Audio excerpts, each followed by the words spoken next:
Dragon Marked for Death is a 2D action RPG, puts a heavy emphasis on multiplayer, which can at times make the solo experience frustrating and a bit underwhelming. However, playing locally or jumping online with others helps to mitigate that problem. Building up your character is somewhat limited, but feels empowering as you see direct results of your hard work on the battlefield. Combat can become a bit stale and some odd game decisions damper the experience, but in the right settings, Dragon Marked for Death can yield some fun moments. Normally, the first decision to make when creating a character is to pick a class, but with Dragon Marked for Death, that decision actually plays a part in which version of the game you'll be purchasing. That's right, there are 2 versions, each containing 2 of the 4 playable classes. If you want the full arrangement of classes, you'll have to head over to the eShop and purchase them via DLC. For this review, we played the Advanced Attackers Edition, which features the Shinobi and Witch classes. These 2 classes have drastically different styles of play, which promotes making multiple characters, but only heightens the disappointment that all 4 aren't available to you.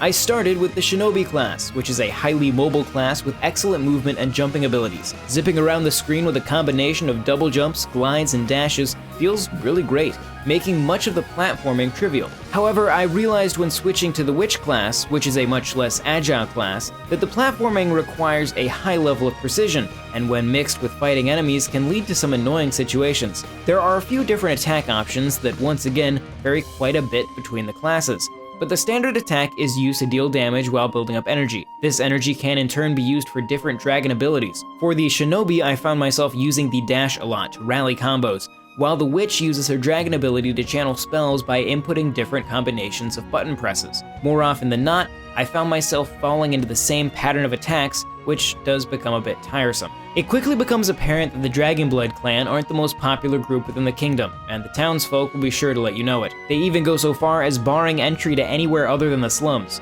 Fortunately, there is a solution to your woes, which is completing quests from the local bar, as this allows you to gain a better reputation within the city. These quests come in many different sizes and shapes, with a wide range of objectives needed to be completed. The variety is welcome, as it makes each quest look and feel different from one another. Some require you to find certain items within a dungeon, while others ask you to protect a ship's sails from enemies. Despite the diversity, I couldn't help but notice how these felt more tuned to multiple players. One quest asks you to save 4 children deep within a cave. When I finally got to the area with the children, I was only able to save 2, while the other 2 died before I even saw them. I was given credit for completing the quest despite the losses, but it was a bit of a letdown knowing there was no chance to save them all. Another frustrating and all too familiar feeling is happily disposing of enemies along a lengthy quest, only to get obliterated by a boss, and then having to repeat the level while skipping enemies, which is significantly less fun for the 2nd or 3rd time around. While replaying earlier missions to grind experience isn't exactly the most fun, Dragon Marked for Death does have the option of changing the level requirements on quests, allowing you to replay missions for a higher reward. Completing quests and killing enemies grants you both experience and gold, which are valuable commodities. Experience will eventually level up your character, rewarding ability points which you can assign to a number of different stats. Gold is used for purchasing gear and consumables for your travels. Most of my gold ended up going towards healing items, which I almost always blew through on any given quest. One of the more puzzling design decisions has to be that you can only equip your gear and even your items when visiting an inn or a shop, but not from the bar when selecting your quest. You can quick travel to any of these locations within the city,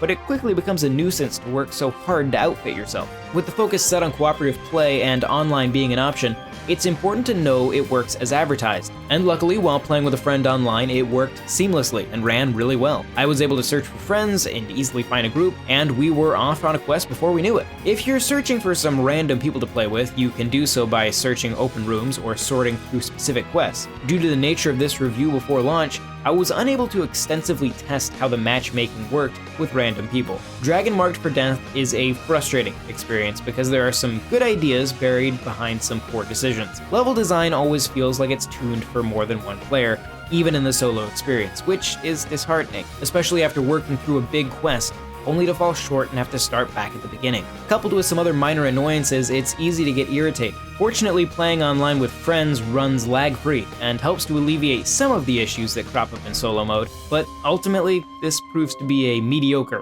action RPG. Thank you very much for watching, and if you enjoyed this video, consider subscribing and check out NintendoWorldReport.com for a whole lot more. If you'd like to support both this channel and the site, you can find us at patreon.com/NWR. You can also join our Discord. There's a link in the description.